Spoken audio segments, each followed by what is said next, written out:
तो राम राम भाई सभी को।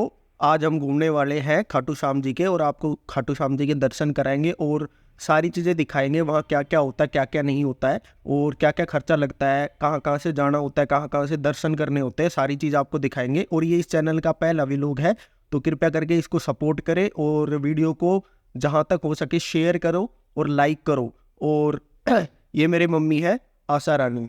राम राम जी। तो यही इन्हीं का ही चैनल है, ठीक है। तो आपको मिलते हैं खाटू धाम के। हारे का सारा बाबा खाटू श्याम हमारा। तो दोस्तों इस पवित्र स्थल पर पहुंचने के लिए हमें रेवाड़ी रेलवे स्टेशन जाना पड़ा। यहाँ से हमने रिंगस जाने वाली ट्रेन पकड़ी। रेवाड़ी से रिंगस का रास्ता करीब 173 किलोमीटर दूर है और रेवाड़ी से रिंगस बहुत सारी ट्रेनें चलती है और इसमें से कई पैसेंजर ट्रेन भी है। रिंगस पहुंचने में हमें 4 घंटे लगे। उसके बाद खाटू श्याम जी वहाँ से 18 किलोमीटर दूरी पर है। खाटू श्याम जी का मंदिर हिंदुओं का एक लोकप्रिय तीर्थ स्थल है जो कि राजस्थान के सीकर जिले में स्थित है। बाबा के मंदिर के दर्शन के लिए आप लोगों को रिंगस स्टेशन से बस या जीप मिल जाती है। यदि आप हवाई यात्रा करना चाहते हैं तो आपको जयपुर जाना पड़ेगा। फिर रिंगस कस्बे तक जयपुर से रिंगस स्टेशन तक आप बस या फिर ट्रेन किसी भी माध्यम से आ सकते हैं।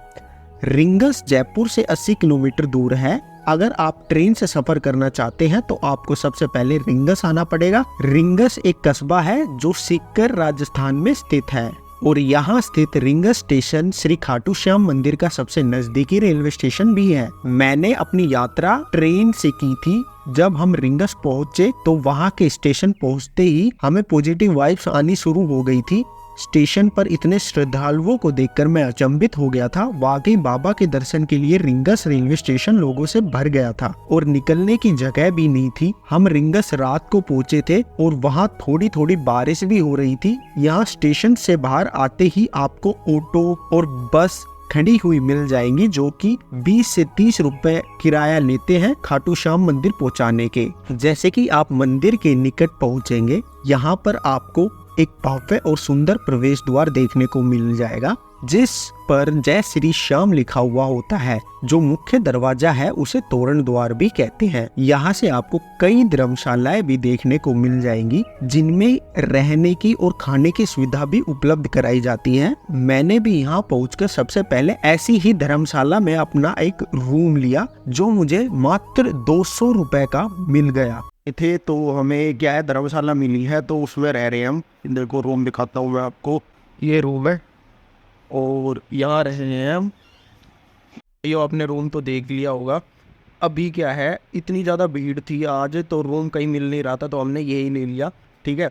एंड अब कल हम दर्शन करने जाएंगे क्योंकि आज हम बहुत ज़्यादा थक गए हैं तो इसलिए कल आपको मिलते हैं हम। यहाँ पर काफी सारी धर्मशालाएं हैं तो आपको रूम्स के लिए कोई प्रॉब्लम नहीं आने वाली। तो चलिए अब चलते हैं दर्शन के लिए। प्रवेश द्वार से आगे ही आपको प्रसाद की व बाबा श्री खाटू श्याम के झंडे की दुकानें भी देखने को मिल जाएंगी। साथ ही यदि आप अपनी गाड़ी से आते हैं तो आपको पार्किंग की सुविधा भी उपलब्ध कराई जाती है। मंदिर के मार्ग में जो दुकानें सजी हुई होती है उनकी खूबसूरती वाकई में देखने लायक होती है। बाबा खाटू श्याम का संबंध महाभारत काल से बताया जाता है। ये पांडु पुत्र भीम के पुत्र घटोत्कच के पुत्र थे। बाबा श्री खाटू श्याम को उनके रिश्तेदार व घरवाले बचपन से बारबरिक नाम से पुकारते थे जो कि उनके घुंघराले बालों के कारण नाम रखा गया था। साथ ही बाबा को श्याम नाम भगवान श्री कृष्ण ने दिया था। कहा जाता है कि घटोत्कच व उनके पुत्र बर्बरिक दोनों की उनकी वीरता और शक्तियों के लिए जाने जाते थे। जब कौरव और पांडव के बीच युद्ध होना था तब बर्बरिक ने युद्ध देखने का निर्णय लिया था। जब भगवान श्री कृष्ण ने उनसे पूछा कि वो युद्ध में किसकी तरफ से लड़ेंगे तब उन्होंने कहा था कि जो पक्ष हारेगा वो उसकी तरफ से लड़ेंगे। ऐसे में श्री कृष्ण युद्ध का परिणाम जानते थे और उन्हें डर था कि वे कहीं पांडवों के लिए उल्टा ना पड़ जाए। बर्बरिक को महादानी भी कहा जाता है। इसी का लाभ उठाकर भगवान श्री कृष्ण ब्राह्मण का रूप धारण करके बर्बरिक के सामने पहुँचे और दान मांगा। बर्बरिक से दान में उन्होंने शीश मांग लिया। बर्बरिक भी भगवान की लीला समझ गए और उनको अपना शीश दान कर दिया। लेकिन आखिर तक उन्होंने अपनी आंखों से युद्ध देखने की इच्छा जाहिर की। श्री कृष्ण ने इच्छा स्वीकार करते हुए उनका सिर युद्ध वाली जगह पर एक पहाड़ी पर रख दिया। युद्ध के बाद पांडव लड़ने लगे कि युद्ध का श्रेय किसको जाता है। इसमें बर्बरीक कहते हैं कि श्री कृष्ण की वजह से उन्हें जीत हासिल हुई है। श्री कृष्ण इस बलिदान से काफी खुश हुए और उन्हें कलयुग में श्याम के नाम से पूजे जाने का वरदान दे दिया। यहाँ मंदिर परिसर में अत्यधिक श्रद्धालुओं की भीड़ होने के कारण रेलिंग मार्ग बनाया गया है। आप भी इसी रेलिंग मार्ग द्वारा मुख्य मंदिर तक पहुँच सकते हैं। यहाँ मंदिर परिसर की छत पर श्रद्धालुओं को गर्मी से राहत देने के लिए पानी के फुब्बारे भी चलाए जाते हैं। मंदिर मार्ग में श्रद्धालु बाबा के जयकारे और भजन गाते हुए भी दिख जाते हैं और यहाँ भजन भी बजते रहते हैं। और यहाँ मुझे बाबा श्री खाटू श्याम की सुंदर छवि फूलों से सजी हुई दिखाई दी, तो सभी लोग रेलिंग के दूसरे द्वार से बाहर चले जाते हैं। मंदिर में दर्शन के बाद फिर मैं वहाँ से 500 मीटर दूर स्थित श्री श्याम कुंड पर पहुंचा और यहाँ पर मुझे बाबा के भक्तों से मिलने का अवसर मिला, जो कि पिछले कई वर्षों से लगभग प्रत्येक माह यहाँ पर बाबा के दर्शन के लिए आते हैं।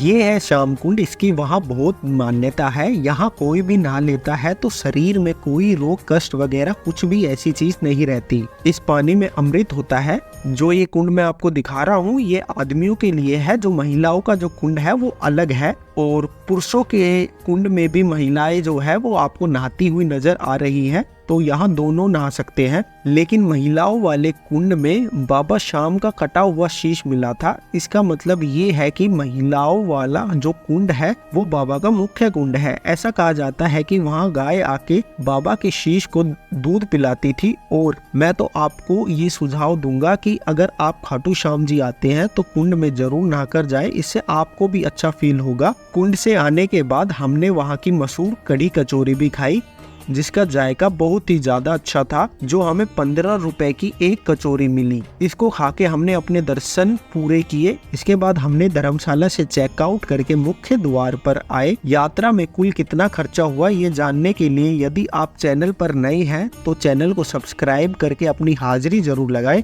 अब आपको मैं खर्चे के बारे में बताता हूँ। जो ट्रांसपोर्ट का कुल खर्चा था वो 700 आया था। और आपको रूम के लिए बता देता हूँ, अगर आप सामान्य रूम लेते हैं तो 200 रुपए में आपको रूम मिल जाएगा। अगर आप थोड़ा एडवांस रूम लेते हैं तो 800 रुपए में मिल जाता है।